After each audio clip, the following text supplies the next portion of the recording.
On today's episode, we'll be talking about agency partnerships and how a lightweight approach can still yield impactful results. All right, Sei-Wook. So we talk about partnerships a lot within the agency context. Maybe before we dive in, what are partnerships? So what are we talking about when we say partnerships? From an agency's perspective, there are a number of different ways that you can define what partners are. For example, some partners might be other agencies that have other services that you may not provide.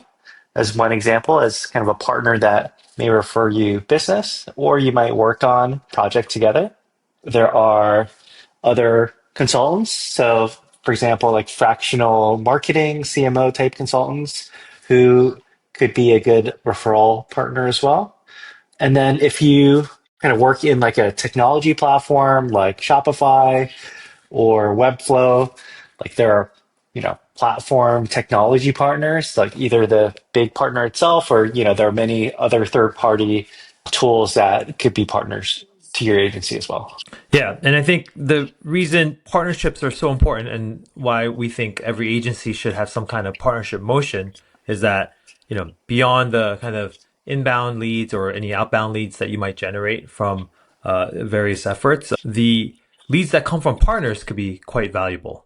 Yeah, I think the stronger, and we'll talk more about how you develop the partnerships, but the stronger the relationship, the leads and opportunities that come in could be more warmly vetted, or other people could be vouching for you as an agency. So by the time you may have a higher chance of winning the engagements that come through your door.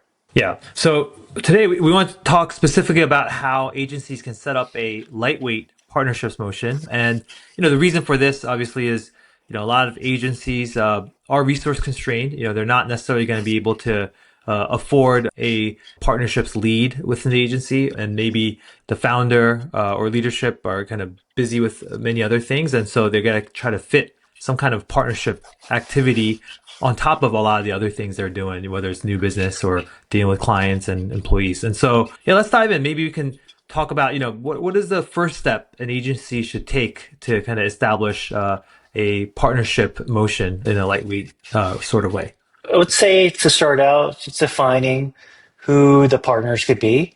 And it doesn't need to be a huge list. You don't have to have 100 partners that you're trying to manage. Just thinking about, what are the few, maybe 5 to 10 partners that are in your ecosystem. They may be there already and you may not be defining them a partner, but it's just really defining it first and understanding what are their services, how is it complementary to you, and then how can you help each other. Yeah, I know that reminds me, like, especially at Barrel, when, we were in the Shopify ecosystem. And within that, there are like, literally hundreds of different partners that you can engage with. But I think what was helpful for us was really narrowing down on a handful that we were going to really spend time on. And so I think at the time it was basically Shopify. We really got to, prioritize our partnership with them, get to know their partnerships managers, the AEs, just other sales folks within the org that we can be supportive of, and then also for them to send us opportunities. And then, there were others, I think Rebuy, Recharge, a few other tech partners as well, Klaviyo. We really had to prioritize and kind of define those. Otherwise, we couldn't be present for all of them. I would say, like, in terms of lightweight, just like one at a time. Like, you don't have to tackle all at once. Go deep, really understand the people at these partners, spend time so that they understand what you do and how you can help them and how they can help you. And yeah, and just go deeper into that relationship and trying to build relationships with the specific people at those different partners. Yeah, and I think and I think you're really right on there. It's all about building a real relationship with the people at these companies and agencies. And so I think one of the ways this happens is, setting a clear cadence for checking in. And I think we always talk about how important it is to have multiple touch points with partners, especially in the tech platform space. There are definitely conferences throughout the year, and you make it a point to be present there, get to meet up with them, and catch up, check in, deepen that relationship, and then from there you can be more top of mind for these folks. Yeah. And especially for the tech partners, they're always like releasing updates to their platform. And part of this partnership is your team being aware of all the changes that are happening with your partners. Sometimes we would just set up like lunch and learns where they would do a 30-minute session where we get a bunch of the team members to do a Zoom call or something in person. So that, just familiarize the partner with other people in your team as well. So it's not just that one-to-one relationship. Yeah. And I think that goes to this idea of like, how do you make sure your team is aware of or that, you have some kind of partnership motion going? That kind of education is super important so that, whether it's folks working on a project, the AMs, PMs, new business folks, they're able to bring in, knowledge about partners, whether it's tech, other complementary agencies, or even like fractional folks who might be super helpful in a project context, kind of be able to mention them. And, I think this kind of stuff takes a bit of an effort on the part of an agency leader. What are some ways that, we've kind of beyond lunch and learns, I guess, what are some ways that we've been able to keep our team in the know about the presence of a partnership relationship going on? Yeah, I would say definitely talking about it, and it could be at varying stages. Let's say you're in a biz dev conversation, saying, "Oh, we may not do SEO, for example, and hey, we have a great SEO partner that we want to bring in, or a great paid partner that we want to bring in on this engagement." Talking about who they are, that they exist, this is the relationship, this is the work that they've done, and just educating your team through all of the day-to-day touch points. And then, for broader team meetings, like when you're presenting, hey, like this is what our team did, just talking about, hey, we did this, but we brought on this partner and we worked on it together. Just being more visible with all the partners so it doesn't feel like a siloed activity. Yeah. Let's dive into a little bit more about partner selection, right? And, just kind of who do we actually continue to recommend? Because, okay, so tech platforms, pretty straightforward in the sense of like, all right, you're committed to using something like a Shopify or a Recharge or whatever. But with agency partners, it's a little bit, it's a little bit more fluid, right? Because you're basically by recommending another agency or another service provider to, let's say, a client, in some ways we're putting our reputation on the line. So when that happens, how should we be thinking about properly vetting and also what should be prioritized in terms of what's important to consider in these decision making moments? Yeah, I would say ideally you've worked with a partner. Let's say the client had brought someone in and you had a really good working relationship, and you can see how they've kind of interacted with your team. That's like the ideal scenario to actually see things on the ground. In other cases, it's taking out like a smaller engagement, a lower stake project, for example, and just like testing it out to see how it goes. And then also getting feedback from the client, like how did it go? Any feedback for the partner that we referred? And it's just, yeah, because ultimately you could meet someone, you can talk to them, but you don't really know like their work, their team until you're actually on the ground and working on something together. I think you can't stress enough that you are putting your reputation on the line by recommending somebody. So it's not something to take lightly. Obviously, you might hit it off well with somebody and then kind of take a flyer on it and it works out and that'd be great. But I think we've been in situations where we might have recommended somebody and like it does not go well, and it's a poor reflection of us. The client kind of loses trust not only in the agency that we referred, but also this in us as well as the referrer. And so I think in those cases, it's like it just goes back to being like, all right, and we haven't even gotten to referral agreements and commissions, but no amount of money makes it worthwhile to jeopardize your reputation in this way. Yeah, definitely. And this is like having that clear communication with your partner, understanding what the dynamic is. And you don't want to be in a position, we've seen this in the past, where a partner might throw your team under the bus for something where it just wasn't clear. And, Oh yeah. you have a situation like that, and that's the last time you'll work with that person. Oh my goodness. So, yeah. So it's just like having a checkpoint also. Like you might have meetings with your client, but also having a meeting with a partner on a regular cadence just to, align on what's going on.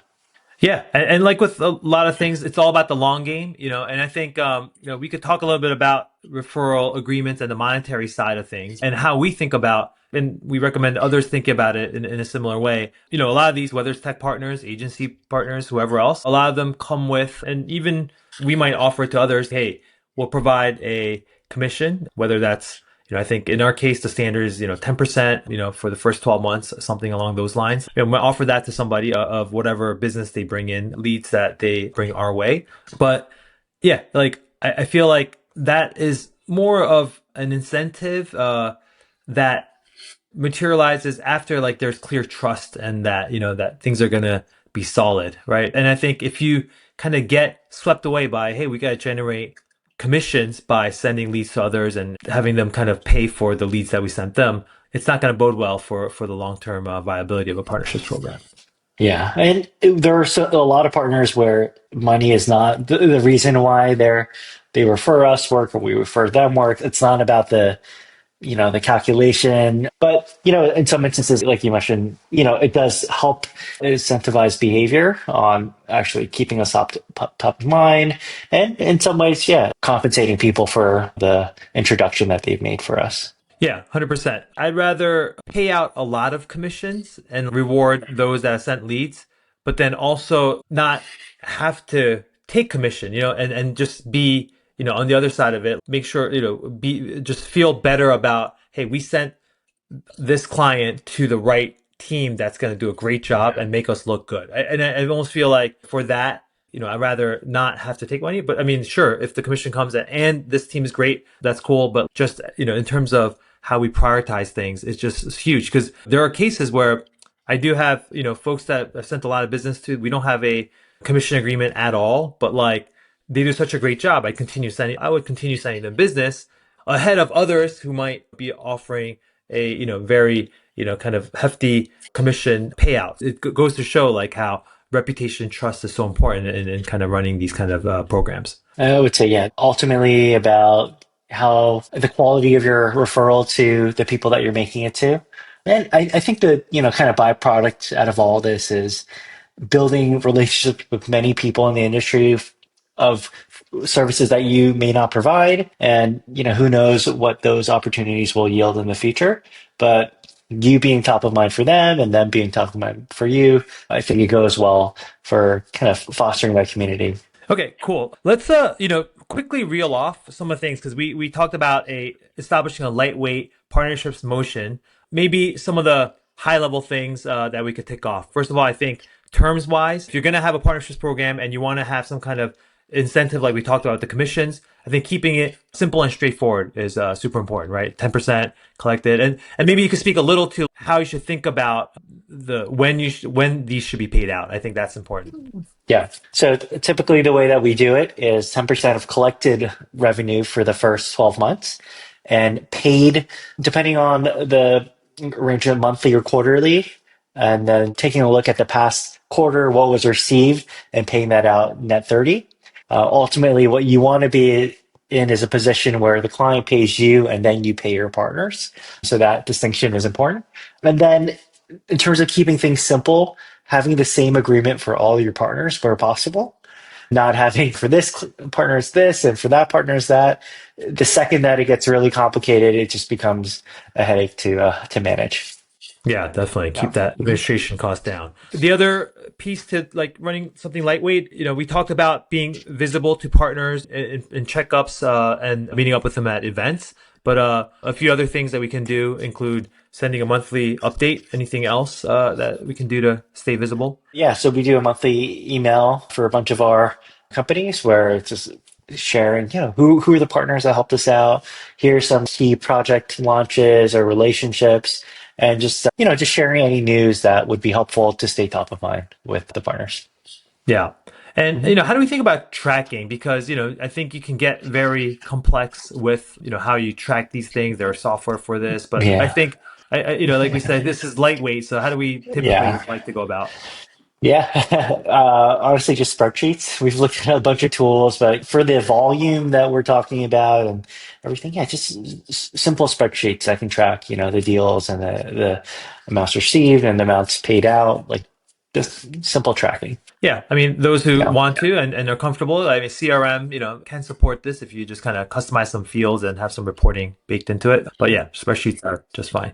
Okay. And then importance of, generating leads for others. Cause I think the whole point with partnerships is that it's a two-way street. And this is a huge mistake, by the way. You can't just go around and be like, hey, I'll pay you 10%, 15% if you give us a lead, and then sign a bunch of those and then expect the leads to flow in. It never quite works that way. So let's talk about like, why is it so important to give first or give before you ask? It's the surest way to be top of mind is to give opportunities to others, and then they'll definitely remember or remember who you are. And I think, yeah, it's showing partners that you're serious, you want to help them, and it's a mutually beneficial thing to be partners. And yeah, I think whenever you have an opportunity, just being quick about saying, "Hey, we have this deal. Is it a good fit for you?" And have them make the decision whether or not they want it or not. This is more for like consultants and agencies, but just the importance of understanding a partner's capacity. So obviously, tech they're pretty scalable. They're going to be fine. If the more you feed them, the better. But for some of these agencies, I mean, they do have capacity constraints. What are some ways we can kind of mitigate that? Yeah, like I mentioned, like lead comes in, opportunity comes in, quick email, quick note to the person, and just seeing if they have the capacity. And this is where kind of one of the things where you may want to have multiple partners in certain areas, or if one partner is busy, you don't want to go back to your client and say, "Hey, I'm sorry, partner's busy. We have no options for you." Having kind of a backup or multiple people that could be a good solution. And sometimes, yeah, Yeah. and we've done this with like SEO firms. We might have a few that they're very strong in certain areas or like certain verticals, and that helps as well. Or yeah, like you said, the capacity aspect can be mitigated this way. Okay, and then yeah, just how about from a metric standpoint, how do we track success with a partnership program? It's just keeping it lightweight. Like, what are some of the things that we might want to track on a regular basis? Yeah, I think at a baseline, tracking all your deal sources. So knowing how much of your pipeline from opportunities or partner source, and then from there, like of that, how many turn to a proposal and then an actual win. So you can track the quality of the partner sourced leads, and then beyond that, like how much are you paying out in commissions? This is an indication of if you're paying out a lot in commissions, that means your partnership program is successful at driving quality leads that end up signing. So I think kind of both of those kind of metrics on the number, but also the amount that you're paying out is important. Yeah, definitely. Yeah, so Yeah. nothing complicated, but just gives us an indication of how well things are going and the kind of velocity you. Oh yeah, the other thing is the opposite. How many leads you've shared with partners? I think that's an important metric to track as well. Yeah, that's so true because it's Yeah, like yeah, yeah. if you and you could argue this there might be even a little lag on that because if you give a lot of leads out, that's you could say that's building relationship capital and that's something that can pay dividends much further into the future. So that makes a lot of Hmm. sense. Yeah. Okay, I mean, so this is great. So we've covered a lot of stuff. I mean, obviously, like we said, this is kind of the basic one-on-one like lightweight version, and when we I guess as you level up, if an agency gets comfortable, establishing the cadence for this, there's other things that might be unlocked. Maybe what are some of those things that could be unlocked? Yeah, I think from an agency perspective, like unlocking dedicated resource that manages partnerships, and then from there thinking about, what are the different like call it tiers? I know software typically does that, where different types of partners that for a certain tier you're doing like events together, you have co-marketing budgets, and you're out there and you're spending money against your partnership. Others might be, hey, we do a quarterly check-in. Other ones, maybe we do a weekly check-in, and the cadence of communication may change based on the tiers, but it's essentially building more depth into the partnerships program. Yeah. So there's levels to this. And, obviously, if you can kind of get that foundation set up and you see results from it, it might be worth investing more into this. Yeah. Okay. Cool. So, yeah, I mean, I think we've covered a lot today. Maybe in closing, something that we could recommend folks do is kind of start with maybe, this kind of targeted list of 5 to 10 partners that they might want to go after. Where are they? Whether it's tech, agency, consultants, and even kind of investor types, people in the community, whoever that might be valuable partners. And then beyond that, we talk about kind of an agency one pager that could be helpful to kind of describe, hey, what does the agency do? Who are your clients? What are your kind of case studies? And those are kind of nice little handouts, PDFs that you can give to a potential partner so that they have a quick way to access who you are. And then from there, it's all about just building good habits, right? It's just, the regular check-ins, just writing that email. Like we talked about, keep it simple. And I think over time, things will compound and build up. Anything else to add? No, I think that's it. I think it's, yeah, from there, I would say one thing to add on that list is think about who you could send to that partner. And yeah, the initial, like the give to get thing, just, yeah, whenever you're building that list, initially think about, how can you give and support them. Awesome. All right. Cool. Thanks, Luke. And thank you, everyone, for tuning in. Take care. Thanks.